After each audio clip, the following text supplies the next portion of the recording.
कार्यक्रमाच्या निमित्ताने सन्माननीय व्यासपीठ या कार्यक्रमाचे अध्यक्ष सन्माननीय प्रवीण भाऊ जाधव तसेच आपल्या दिंडोरी लोकसभेचे अभ्यासक खासदार बगरे सर तसेच समोर उपस्थित माझे सर्व शिक्षक बंधू भगिनी सर्व पत्रकार बंधू तसेच व्यासपीठावर उपस्थित सर्व प्रमुख मान्यवर आज या ठिकाणी आपण सर्वजण पुरस्कार वितरण सोहळ्याच्या कार्यक्रमाला उपस्थित झालेला आहात। खऱ्या अर्थाने आपण सर्वजण या पुरस्काराचे मानकरी आहात, परंतु शिक्षण समितीने काही ठराविक जणांना यांची निवड केलेली असते आणि त्यामुळे आपल्याला पुरस्कार मिळाला असतो। त्यामुळे तुम्हाला काम करण्याची अजून एक संधी मिळाली असते।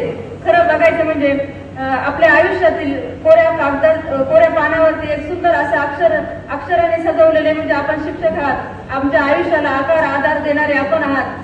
आज आपण बघतो अनेक ठिकाणी अनेक जण आपल्या देशामध्ये शिक्षक आणि विद्यार्थ्यांचं एक पवित्र नातं मानलं जातं, ते आजपर्यंत चालत आलेलं आहे आणि त्या पद्धतीने आपण सर्वांवरती संस्कार घडवत असत। मी पण एक साधारण शिक्षकाची मुलगी आहे। गांगुर्डे सरांच्या पुस्तकामध्ये मी जेव्हा बैलगाडीचं थोडक्यात एक बघितलं तेव्हा मला आठवलं की मी पण एक अतिदुर्गम भागामध्ये शिक्षण आश्रमशाळेमध्ये छोट्याशा घेतलेले आहे आणि त्या ठिकाणी डोंगरदरी भाग असल्यामुळे 3-3, 6-6 महिने कधी त्या गावांचा संबंध शहरापर्यंत होत नव्हता आणि तेव्हा पायाचा रस्ता एकच असायचा किंवा बैलगाडीचा रस्ता असायचा। ते वाचल्यानंतर माझ्या डोळ्यात थोडंसं पाणी आलं, कारण आपण त्या सगळ्या गोष्टींमधून त्या ठिकाणी आलेलो असतो। आज मला खरोखरच खूप अभिमानाची गोष्ट वाटते की मी वाघाचा काही शाळेचं मॉडेल तयार केलं सर आणि त्याचं आज या ठिकाणी पुरस्कार वितरण सोहळा होतो। अशा आपल्या हातून चांगल्या गोष्टी घडतात, त्यामुळे एक आनंदाची गोष्ट पण त्या ठिकाणी आपल्याला वाटते की आपण ज्या ठिकाणी काम करत असतो त्या ठिकाणी काम करताना कुठल्याही गोष्टीची अडचण आली तर आपण गावातल्या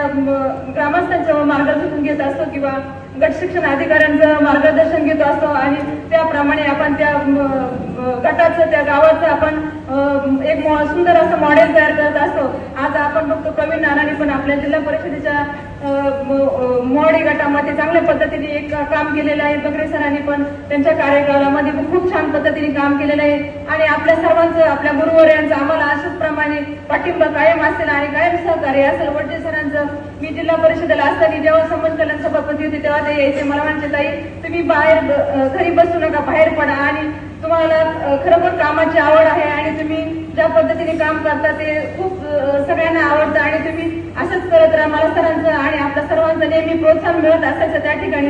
तसेच जसं आमचं गुरुवर यांचं मार्गदर्शन असं तसे माझे पत्रकार बंधू आसवले साहेब असतील, आसवले भाऊ असतील किंवा सर्व पत्रकार बंधू आहेत, त्यांनी मला वेळोवेळी मोडी गटात असल्यापासून नेहमी मला प्रोत्साहन द्यायचं काम त्या ठिकाणी केलं आणि त्यामुळे मी आज या ठिकाणी घडले। मला जास्त काही बोलता येत नाही, परंतु जे काही मी आज या ठिकाणी आहे ते सगळं माझे गुरुवर्यांप्रमाणे पत्रकार बंधू पण माझ्या नेहमी पाठीशी राहिलेले आहेत। या ठिकाणी आपण सर्वांनी मला ऐकलं, मला बोलण्याची संधी दिली, त्याबद्दल मी आपल्या सर्वांचं मनपूर्वक आभार मानते।